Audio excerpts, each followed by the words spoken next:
สวัสดีครับในคลิปนี้ก็พาทุกคนมาซ่อมเครื่องเชื่อมกันอีกเช่นเคยนะครับก็ส่งมาเป็นเครื่องที่เรียบร้อยสวยงามนะครับแต่ว่าด้วยความที่ไม่เสียเวลาผมก็แกะเครื่องออกมานะครับเพราะเป็นเครื่องที่ค่อนข้างจะแกะยากนะครับเป็นเครื่องรุ่นนี้ยี่ห้อนี้นะครับ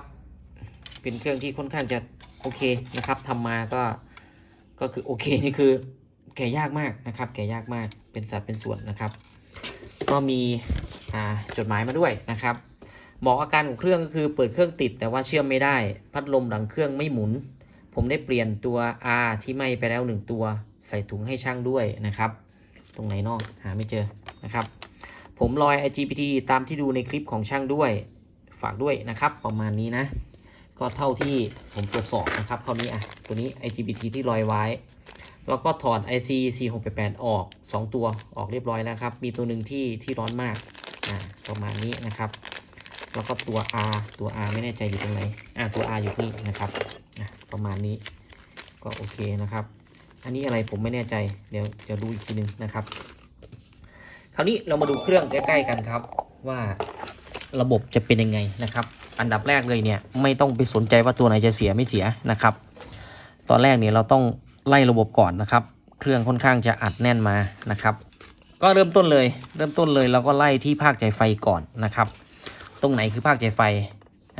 เราดูจุดหลักๆในบอร์ดก่อนที่เราจะซ่อมนะครับตรงนี้คือคาปาซิเตอร์ 40 โวลต์น่าจะเป็นภาคจ่ายไฟแล้วก็อันนี้เป็นไดโอดบิดหรือว่าบิดไดโอดนะครับอันนี้ก็ภาคจ่ายไฟพอไฟเข้ามาตรงนี้นะครับไฟเข้ามาตรงนี้จากนั้นก็ได้แปลงเป็นไฟกระแสตรงมาเก็บที่ไดโอดบิดแล้วสวิตชิ่งอยู่ตรงไหนคราวนี้ภาคสวิตชิ่งอยู่ตรงไหนสวิตชิ่งจะเป็นหม้อแปลงเหลืองๆนะครับก็อยู่ฝั่งนี้ก็ต่างกันเลยนะไฟเข้านี่เก็บไว้ตรงนี้มาทำอยู่ตรงนี้นะครับโอ้เยอะเหมือนกันคราวนี้ปั๊บภาคสวิตชิ่งอยู่ตรงนี้นะครับสวิตชิ่งอยู่นี้สวิตชิ่งเขาก็จะจ่ายไฟออกไปอันนี้เป็นวงจรซอฟต์สตาร์ทรีเลย์นะครับซอฟต์สตาร์ทแล้ว IGBT ที่บอกว่าถอดไปแล้ว4ตัวคือ1 2 3 4น่าจะประมาณนี้4ตัวตรงนี้นะครับแล้วก็ชุดนี้เป็นไดโอดนะที่เขาแยกออกมาต่างหากเป็นหม้อแปลงแผงกลางเป็นไดโอดอะไรประมาณนี้นะครับโอเคเรารู้แล้วตรงไหนเป็นตัวกำเนิดพันธุ์เป็นตัวกำเนิดพันธุ์ก็ดูด้วยสายตาเราก็น่าจะเป็นตัวนี้นะครับเป็นตัวนี้กำเนิดพันธุ์นะส่วน2ตัวนี้ไม่แน่ใจไม่เคยเห็นว่าเป็น IC อะไรอาจจะเป็นออฟแอมเป็นระบบที่ป้อนกลับเข้ามานะครับตัวนี้ก็ไม่รู้ว่าตัวอะไรนะครับหลักๆก็คือ1เรารู้ว่าภาคจ่ายไฟสวิตชิ่งอยู่ตรงนี้ตรงนี้ก็เป็นทางผ่านวิ่งเข้ามาตามนั้นนะครับสวิตชิ่งอยู่ตรงนี้สวิตชิ่งต้องจ่ายไฟออกไป1จ่ายออกไปเท่าไหร่ประเด็นที่จะต้องรู้กันต่อมานะครับเราจะรู้ได้ไงว่าจ่ายไฟเท่าไหร่คราวนี้ตัวไหนจะเป็นตัวกำหนดนะครับตัวกำหนดก็คือ1มีรีเลย์บอกว่า24โวลต์สวิตชิ่งต้องจ่าย24โวลต์1ชุดนะครับตัวที่2เป็นตัว IC นะครับตัวนี้เป็นตัวกำเนิดพันธุ์ถ้าเป็น SG 3525จะต้องจ่ายไฟ24โวลต์แล้วก็ไฟ12โวลต์หรือ15โวลต์ถ้าเป็นออนบอร์ดก็จะเป็น15โวลต์นะครับถ้าเป็นเครื่องใหญ่จะเป็น12โวลต์คราวนี้อย่างน้อยๆเราต้องรู้ว่า1นะครับจ่ายไฟ24นะ2เราต้องดู IC เบอร์นี้เป็น IC อะไรนะครับคราวนี้ผมดูให้เรียบร้อยแล้วเอกสารครับคราวนี้ถามว่าหลายคนบอกว่าเอกสารได้ไปมันไม่ตรงมันไม่ใช่มันไม่ตรงนะครับ IC เบอร์เดียวกันไหมเนี่ยตัวนี้ UC 3846นะครับตัวนี้ก็เป็น IC UC 3846ถามว่าตรงกันไหมตรงนะครับเป็นเบอร์เดียวกันตรงนะครับเพราะฉะนั้นถ้าตรงแล้วต้องใช้ไฟเท่าไหร่ IC UC นะครับ UC เขาจะใช้ไฟเลี้ยงอยู่2ส่วนนะครับในแผงนี้นะในบอร์ดนี้ก่อนนะเขาจะใช้ไฟเลี้ยง15โวลต์บวก15โวลต์15โวลต์เลี้ยง IC UC แล้วก็ไฟลบครับไฟลบนี่จะเลี้ยง TLเป็น TL นะเป็น Op Amp เลี้ยง TL นะครับเพราะฉะนั้นถ้าเป็น IC UC เนี่ยตัวนี้เป็น UC ครับเขาจะต้องมีไฟบวกแล้วก็ไฟลบเพราะฉะนั้นเราก็ต้องดูว่าตรงนี้เป็นอะไรตรงนี้ผมส่องดูปั๊บเป็น7815 7815ครับไฟบวก15โวลต์15โวลต์ต้องมาเลี้ยงที่ UC แล้วก็ตัวนี้เป็นจะมี79อีก1ตัวอาจจะเป็นตัวนี้นะครับหรืออาจจะเป็นตัวนี้มันไฟลบ15โวลต์จะต้องมาเลี้ยงออฟแอมตัวนี้น่าจะเป็นออฟแอมครับ2ตัวนี้เพราะฉะนั้นไฟจะต้องมีอยู่ทั้งหมดอยู่ประมาณ3ชุด ชุดแรกก็คือไฟ24โวลต์มาเลี้ยงดีเลย์โดยตรงแล้วก็ส่งไปพัดลมชุดที่2 15โวลต์ครับ15โวลต์ออกมาจากนี้แต่15โวลต์เนี่ยผ่าน7815แสดงว่าไฟต้องเข้าจากมากกว่า15โวลต์ก็น่าจะประมาณสัก24โวลต์เป็นไฟ24โวลต์ครับมาเลี้ยงประมาณนี้นะเอา24โวลต์เป็นไฟบวก24โวลต์มาเลี้ยงชุดนี้ออกไฟ15โวลต์อาจจะเป็นคนละชุดกับชุดนี้ตัวนี้24ตัวนี้อาจจะ24เหมือนกันแต่ว่าอาจจะคนละชุดประมาณนี้นะครับชุดที่2เป็นชุด24โวลต์เหมือนกันแต่อาจจะเป็นไฟลบ24โวลต์ครับมาเลี้ยง IC ชุดนี้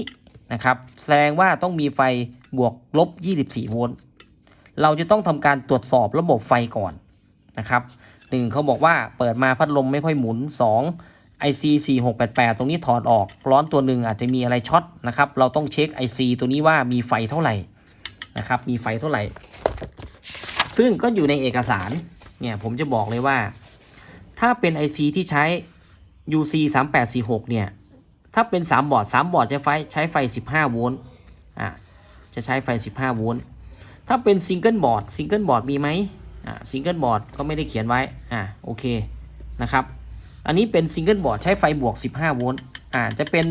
ป็นบอร์ดเดี่ยวหรือบอร์ดแยกก็ต้องใช้ไฟประมาณ15โวลต์แล้วก็ลบ15โวลต์นะครับเพราะฉะนั้นเรามาตรวจสอบครับตรวจสอบกันผมจะดูเบอร์ตรงนี้น่าจะเป็น IC 7815นะครับแต่ตัวนี้ไม่แน่ใจว่าเป็นอะไรนะแล้วก็เช็คไฟอะไรต่างๆนะครับคราวนี้เราก็จ่ายไฟเข้ามา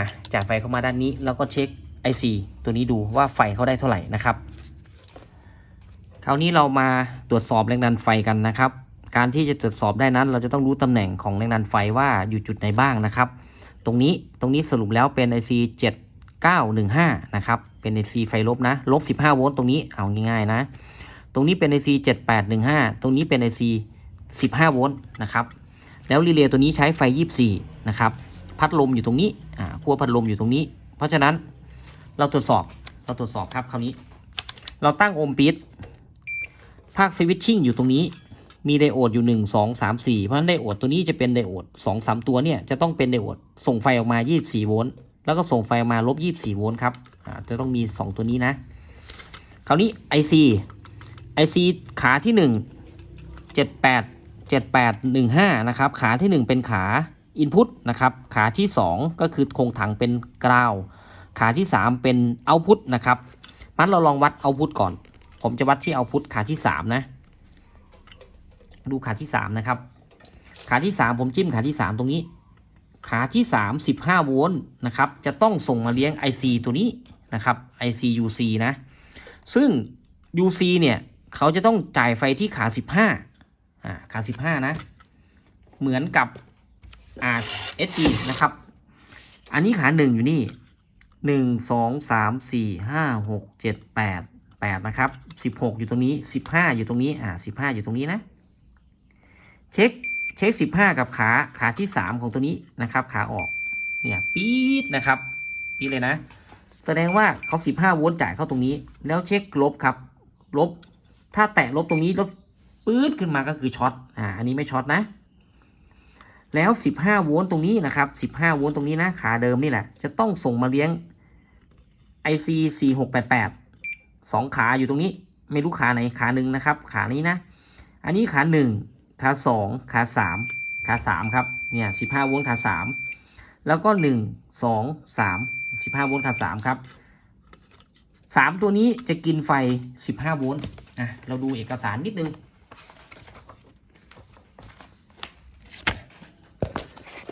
อันนี้คือวงจรไดนะอันนี้เป็น SG 325เราสามารถประยุกต์ใช้งานได้ครับตัวนี้คือ4688เมื่อกี้ขาที่3ผมวัดเป็นไฟเลี้ยงก็คือ VCC ผมเขียนไว้เนี่ยครับยิงมานี่ก็คือ15โวลต์อันนี้ก็คือ15โวลต์เพราะฉะนั้นเอกสารก็ตรงนะครับเราก็ตรวจสอบดูครับเราadapt แล้วก็ปรับใช้งานได้นะครับแล้วก็ถ้าเราใส่4688เข้าไปแล้วตรงนี้ต้องได้ประมาณ 8-9 โวลต์เท่านั้นเองนะครับโอเค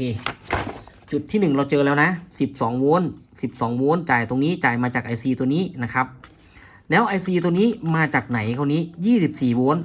เนี่ย R ตัวที่ขาดครับที่ผมไล่ดูแล้วนะ R ตัวนี้ขาดนะที่ไหม้ไปนะครับ R ไหม้เกิดจากอะไรเกิดจากไอ้ตัวนี้ช็อต หรือไม่ก็มีอะไรช็อตนะครับ R ก็เลยไหม้เป็น R ค่าต่ำๆแต่เขาบอกว่าเป็น R ค่าประมาณ400กว่าโอห์มผมไม่แน่ใจว่าทำไมค่าเขาสูงจังตัวนี้น่าอยู่ประมาณสัก2โอห์ม10โอห์มอะไรประมาณเท่านี้ครับเดี๋ยวค่อยเปลี่ยนกันอีกทีนึงตัวนี้ต่อจาก R นะครับต่อจาก R นะตัวนี้จะต้องต่อจากไดโอดชุดพวกนี้แหละครับตอนแรกจะต่อนะลองดูนะถ้าใครบอกว่าไม่ต่อคราวนี้ลองดูทำไมจะไม่ต่อได้400กว่าโอห์มนะลองดู400กว่าโอห์มทำไมไม่ต่อเพราะว่า R ตัวนี้ครับ R ตัวนี้เขารับไฟจากไฟบวก24ตรงนี้มาครับเขารับมาผ่าน R ก็เลยไม่ปี๊ดครับเราเช็คก็เลยไม่ปี๊ดในทันทีเนี่ยได้ประมาณนี้ครับได้ประมาณนี้นะตัวนี้คือไฟ24ครับแล้วไฟ24เนี่ยจะส่งมาที่รีเลย์แล้วก็ส่งมาที่ขั้วพัดลมด้านนี้นะเราลองดูเป็นไฟ24จริงไหม24เขาใช้ชุดเดียวกันไหมผมจะเช็คที่ไดโอดตรงนี้นะไดโอดตรงนี้จ่ายไฟ24ออกมานะครับประมาณนี้นะเช็คที่ขั้วนี้เนี่ยครับปี๊ดยาวเลยนะครับปี๊ดยาวเลยนะแต่ลบไหมลบช็อตไหมนะครับดูตัวเลขนะตัวเลข1ไม่ช็อตก็คือถ้าปี๊ดเขาจะช็อตถ้าปี๊ดเขาจะช็อตนะอันนี้ไม่ปี๊ดนะโอเคเนี่ยไฟบวก24ส่งมาตรงนี้นี่ครับบวก24ส่งมาตรงนี้แล้วก็บวก24ส่งมาที่ R ตัวนี้แต่ส่งมาที่ IC ตัวนี้แต่เขาผ่าน R ตัวหนึ่งเป็น R fill ครับ R ตัวนี้เขาจะมีหน้าที่ถ้าเกิดมีอะไรลัดวงจรช็อตร้อนไหมอะไรเงี้ยเขาก็จะไหมอย่างเดียว R ตัวนี้ก็จะไหมไปเลยนะครับก็ผ่านตัวนี้มาไฟลบครับคราวนี้ไฟลบนี่จะต้องผ่านจากไดโอดตัวนี้แหละอาจจะตัว2ตัวนี้นะครับไฟลบขากลางนะครับขากลางของ IC 79นะครับจะเป็นไฟเข้าขาที่1จะกลายเป็นบวกขาที่1จะกลายเป็นกราวขากราวนะขาที่1ขากราวซึ่งกราวนี่เขาก็จะมาต่อกับลบตัวนี้ครับกับตัวนี้นะครับอันนี้คือกราวนะเนี่ยปี๊ดนะครับแล้วไฟเข้าคราวนี้ไฟเข้าขากลางจะต้องมาอยู่แถวๆนี้ลองดูตัวไหนเนี่ยครับตัวนี้นะเนี่ยเป็นไฟลบออกมาด้านนี้เดี๋ยวเรามาเช็คกันอีกทีนึงเนี่ยไฟลบอันนี้เป็นการไล่ก่อนว่าจุดไหนเป็นบวกจุดไหนเป็นลบนะครับจุดนี้เป็นไฟลบนะแล้วไฟลบออกจากตรงนี้นะครับออกจากตรงนี้ก็คือ15โวลต์อันนี้อาจจะ24เข้ามาตรงนี้แล้วลบ15เขาจะต้องมาส่งมาที่ IC TL หรือไม่ IC อะไรก็ไม่รู้เบอร์นี้นะครับเบอร์นี้จะใช้ไฟลบครับแล้วก็รูดเลยครับรูดเลยนะมันจะต้องมีปี๊ดสักขาแหละเนี่ยขานี้ครับผมไม่แน่ใจว่าเบอร์อะไรผมไม่ได้ตรวจเนี่ยครับขานี้นะแล้วก็รูดไปขาหนึ่งเนี่ยขานี้ตัวนี้เป็นออฟแอมครับใช้ไฟลบเดี๋ยวค่อยดูเบอร์อีกทีนึงว่าเบอร์อะไรนะครับนี่เป็นออฟแอมนะออฟแอมส่งให้ไอ้ตัวนี้แหละโอเคเป็นไปตามระบบของเราแสดงว่ามีไฟบวก24โวลต์ออกไดโอดชุดนี้แล้วก็ไฟลบ24โวลต์ออกไดโอดชุดนี้แล้วมาเข้าตรงนี้นะครับเราวัดเลยครับคราวนี้เปิดเสียบไฟแล้วก็วัดนะครับเดี๋ยวผมต่อสายไฟนิดนึงนะครับตอนการต่อสายไฟนะครับตรงนี้คือไดโอดนะครับไดโอดนะเราก็ใส่เข้าไปเลยนะครับเอาไฟ220โวลต์นี่นะครับผ่านไดโอดตรงนี้เข้าไปไดโอดบิดนะผ่านเข้าไปนะครับเราก็ซ่อมผ่านหลอดไฟเรานะครับตามนี้นะเปิดไฟครับคราวนี้ใช้กราวตรงไหนกราวคือจุดนี้ครับกราวคือจุดนี้จุดเดียวเลยนะวัดทั้ง IC ที่เป็นลบ IC ที่เป็นบวกนะครับก็แตะระวังกันหน่อยนะครับลองดูนะผมเปิดไฟนะครับเปิดปั๊บหลอดผมติดสว่างแล้วก็ดับลงนะครับตัวนี้ไฟเข้าแล้วแต่เราดูไม่ออกว่าเข้าจุดไหนบ้างนะครับลองวัดดูครับวัดจุดที่1ไฟมาพัดลมเขาบอกว่าพัดลมไม่ค่อยหมุนหรือหมุนเบาๆไฟออกไหมได้ไฟ23โวลต์ประมาณ24นะครับประมาณ24นะจากนั้นวัดไฟเข้า IC ตัวนี้ครับ IC ตัวนี้จะต้องไฟเข้า24โวลต์ผมวัดที่ขา1ของ IC เข้าที่6โวลต์ครับมีปัญหานะมีอะไรช็อตหรือเปล่าไม่รู้นะแต่เราวัดในเบื้องต้นไม่ช็อตพอเข้า6โวลต์ไฟที่ออกมาเลี้ยง IC 15โวลต์จะได้ไหมก็ได้แค่4โวลต์ไม่ได้แล้วแต่ไฟ24มาจากจุดนี้จุดเดียวกันนะครับไฟ24นะมาจากจุดเดียวกันจุดนี้นะครับมาจากจุดเดียวกันเนี่ยไฟ24มันจะจุดเดียวกันแต่ไฟ24ผ่าน R ตัวนี้แล้วก็ผ่าน IC ตัวนี้แต่ 24มารีเลย์มาชุดนี้ไม่ถูกดึงลงกราวนะครับเนี่ยก็มาอยู่สวิตชิ่งไม่เป็นไรนะแต่จะเสียชุดนี้ค่อยว่ากันต่อนะครับลบครับคราวนี้ลบ24โวลต์จะต้องเข้ามาตรงนี้ซึ่งตรงนี้ขาที่2ขากลางเป็นไฟเป็นขาเข้าเนี่ยครับเขามา20โวลต์โอเคเขาอาจจะไม่ได้24โวลต์หรือดรอปลงผมไม่รู้นะแต่ต้องออกลบ15โวลต์ออกลบ15โวลต์ครับออกลบ15โวลต์ได้เราอย่าไปซีเรียสว่าต้องเข้า24ตามที่ผมพูดบางทีเข้า20ก็ได้เข้าเท่าไหร่ไม่เป็นไรแต่ขอให้ออกลบ15โวลต์เนี่ยออกแล้วครับลบ15โวลต์ออกแล้วนะลบ15โวลต์ก็มา IC ตัวนี้ครับ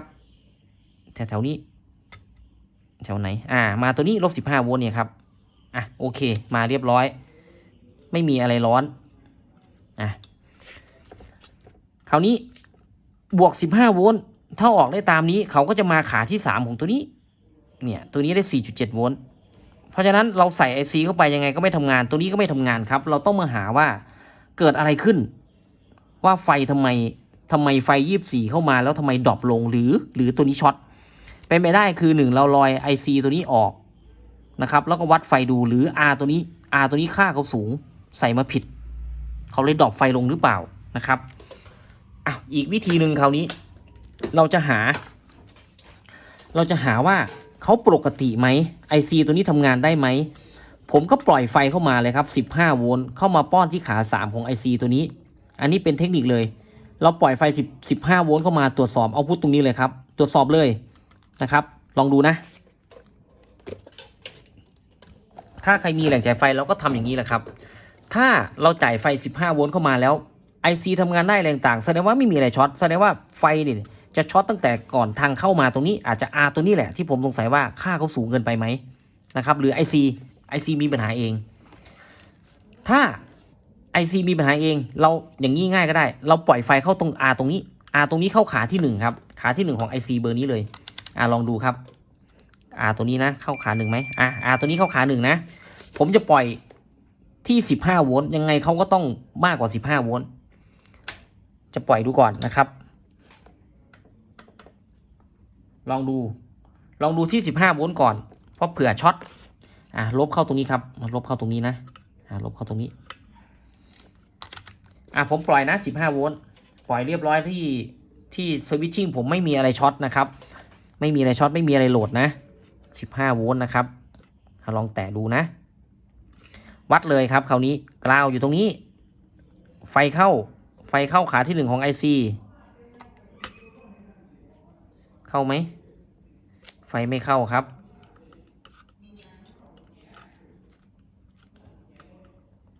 ขาที่1ของ IC ไฟเข้าแล้วเข้า14โวลต์นะไฟออกครับไฟออกเข้า14โวลต์ออก13โวลต์เพราะฉะนั้นผมจะต้องเอาไฟเข้าสัก20โวลต์